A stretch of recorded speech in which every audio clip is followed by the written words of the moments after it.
In a previous video I have shown an introduction to this book, and now we show the actual games. The author starts with 3 games which give you an idea. Game number 1 is played by the legend and the player that many consider the best of all time, Robert James Fischer. So in this game, Bobby Fischer was white, and the international master Durao Joachim was black.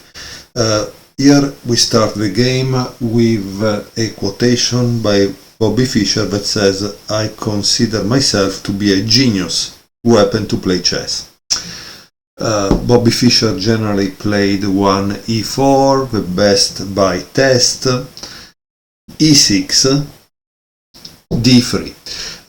At this point you already know that he's playing something strange, which could be the King's Indian attack or another opening, because I think there is a French with d3.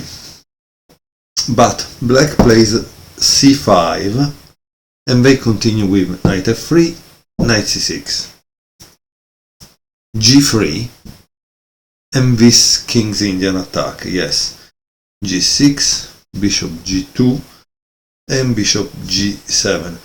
Notice here there is not the year in which this game was played, but I remember that in the beginning Fischer tried to find a system to play always the same thing. So with black he would play the King's Indian defense, and with white he would play the King's Indian attack. Unfortunately, I think against the Soviets that approach didn't work well, and so he had obviously to change. So after bishop g7 there is castle, knight g e7, c3, castle, d4, and this is interesting because at this point white has taken control of the center. d6, d takes c5, d takes c5, and here the author writes, here we get a pawn structure that favors white. Queen e2, notice he avoids the exchange of queens because he wants to attack. This is still a King's Indian attack as the opening. b6, e5, a5, rook e1, bishop a6. So we now discover one thing, right? So when he played a5, it wasn't to really control this, but to make this threat that was to take the rook f1. So that's why he played that move. Bishop f6, right? Queen e4, rook a7, knight bd2. And now the fact that the rook is only 1, it's good for this knight in case you want to go to f1 and then e3. And here black plays bishop d3. Great move, because obviously he thinks, haha, I'm imprisoning the queen. Queen h4, knight d5, queen takes d8, and rook takes d8. And here there is a diagram, and it says, this type of position appears often in the PBS. PBS stands for Polar Bear System, but with the f-pawn on f4. It looks level, but white has a better pawn structure. Slowly Joachim is outplayed by Fischer. e4. Okay, so this move prevents black from trying to advance too much, right? Rook a d7.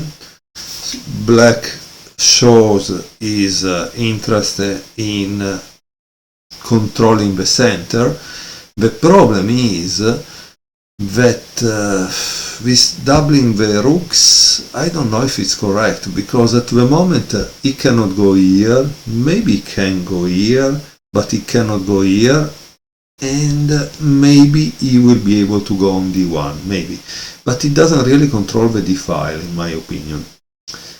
So I don't know how correct it is, but let's see what happens. I never saw this game, honestly, so I might be wrong. Okay, bishop f1, bishop takes f1,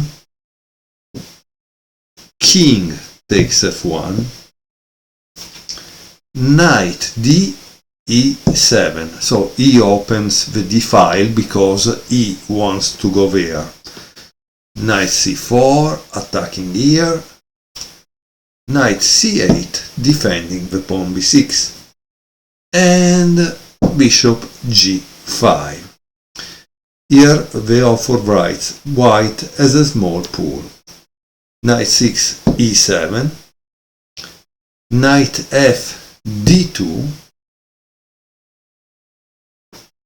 h6, and obviously this is why Fischer was famous, because sometimes he had the right idea of exchanging a piece also if the law would say no, don't do that, no? Like for example, you exchange what? This for that, right? And generally you want to keep your bishop because bishops are strong, but in this case this knight is a problem, and so he exchanges it, right?